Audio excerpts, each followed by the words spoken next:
All right, so today we are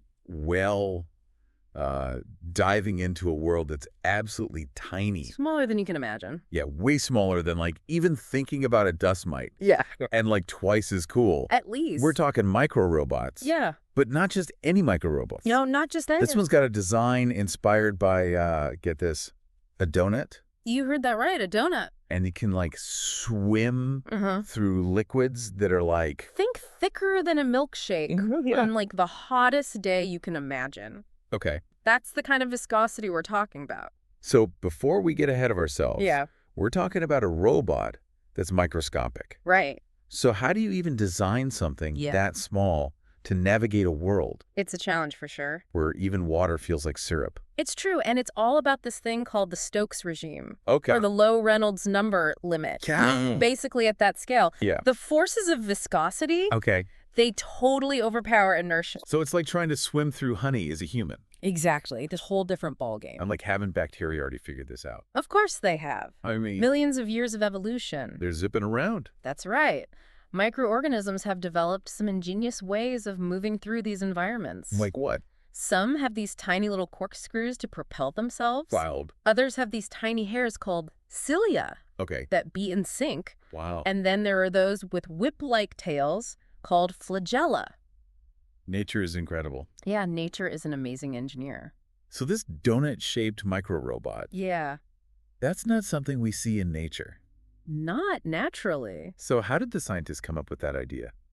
Well, it's interesting, actually. The concept of a torus-shaped... Torus-shaped? Yeah, like a donut. Right. It's not new. Okay. It was first proposed way back in 1977. 1977? By a physicist named Edward Purcell. Wow, almost 50 years ago. Yeah. Why did it take us so long to build one? Well, Purcell's idea was ahead of its time. Okay. The technology and materials just weren't there. So we're talking about crafting something incredibly complex. At an unbelievably small scale. Okay, so this donut shape, it's not just about looking delicious under a microscope. No, it's not about aesthetics. What makes it the perfect design for this tiny swimmer? It's all about elegant simplicity. Okay. You see, other micro-robots need incredibly intricate and complex designs to navigate these viscous fluids. Makes sense. Especially if you want them to move with any kind of precision. Okay. But the torus shape, it just kind of works. Really? Yeah. So it's like naturally...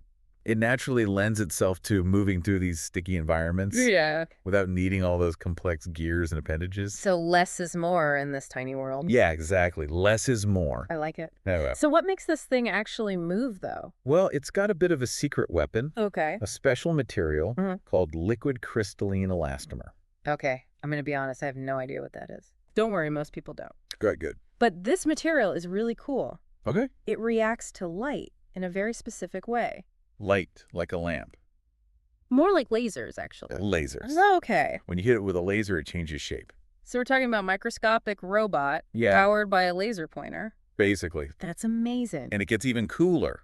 Come on, does it? Oh, yeah. Okay. By heating specific parts of the torus with the laser, researchers can actually control its movement. Really? With incredible precision. Like, how precise are we talking? I don't know about, like, doing backflips in a drop of water or anything, but we're talking moving through, like, a maze of obstacles. Oh, wow. That kind of precision. Okay, that is seriously impressive. Yeah, it's pretty wild. Okay, so all of this is super cool, but, like, what are the practical applications? Right, we don't want them just winning microscopic swimming competitions. Exactly. So what else can we use these tiny donuts for?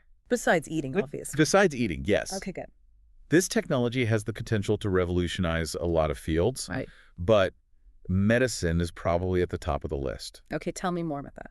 Okay, so imagine this. Yeah. Instead of taking a pill or getting an injection, you swallow a tiny little capsule. Okay. And it's full of these micro-robots carrying a precise dose of medication. So no more giant pills to swallow. That's right. Sign me up. And it gets even better. It does. Yeah. Okay, I'm listening. These micro swimmers, they can navigate directly to the source of a problem. Oh. Deliver drugs to attack a tumor, maybe clear a blocked artery, even repair damaged tissue. At a cellular level. Yeah, at a cellular level. This is amazing. So are we talking about targeted medical treatment? Exactly. Pinpoint accuracy. Okay, so we talked about medicine. What about outside of the body, though? Oh, Yeah, there are definitely applications there too. Like what? Well, think about environmental monitoring. You could use these micro-robots to explore and assess microscopic ecosystems. As we can't currently get to. Exactly. Places we can't reach. So we could be talking about navigating through soil. Yeah. Studying microorganisms in their natural habitat. Exact. Maybe even monitoring pollution. Oh, of that. This is amazing. Yeah, it's really exciting stuff. So what's next for these little guys? What are the researchers working on now? Well, right now, the research has been focused on controlling just a single toroidal robot. Okay. But imagine if we could control, like, swarms of them. Swarms, like a whole fleet. Yeah, exactly. Oh. Like a fleet of microscopic donuts all working together. What could they even do? Well, they could work together to transport larger objects. Okay. Maybe delivering a larger payload of drugs to a specific location. Oh, wow. Or even imagine them communicating with each other. They would talk to each other. Well, not like talking. Right. But they could signal, Okay. acting as a swarm, to map out complex environments. That we couldn't see otherwise. So it's like we're talking about a microscopic hive mind. Yeah, you could say that each robot is impressive on its own. Right. But when they start working together as a collective, Yeah. that's when things get really interesting. That's when it's like, okay, future. Exactly. This research is just the beginning, you know. Okay. We're really just scratching the surface. So before we get too far into the future, Right? let's bring it back to right now. Okay. What's the timeline on all of this? Yeah, good question. Are we going to be seeing these tiny donut robots? Swimming through our veins anytime soon. Yeah, like next week. Well, probably not next week. Okay. It's important to remember this is still early stage research. Right. There's a lot of hurdles to overcome. Like what? Well, miniaturization for one thing. Okay. We need to make them even smaller. Even smaller. Yeah, and then there's biocompatibility. Right, making sure they don't, like, mess us up from the inside. Exactly. And of course, we need to perfect the control mechanisms. Okay, so no micro-robot doctors yet. Not just yet. Okay. But the potential is definitely there. Yeah. Technology moves pretty fast. That's true. What seems like science fiction today could be reality sooner than we think. I mean, who would have thought Right. that a donut would be the key to, like, a medical breakthrough? It's amazing, isn't it? It really is. Yeah. And it kind of makes you think.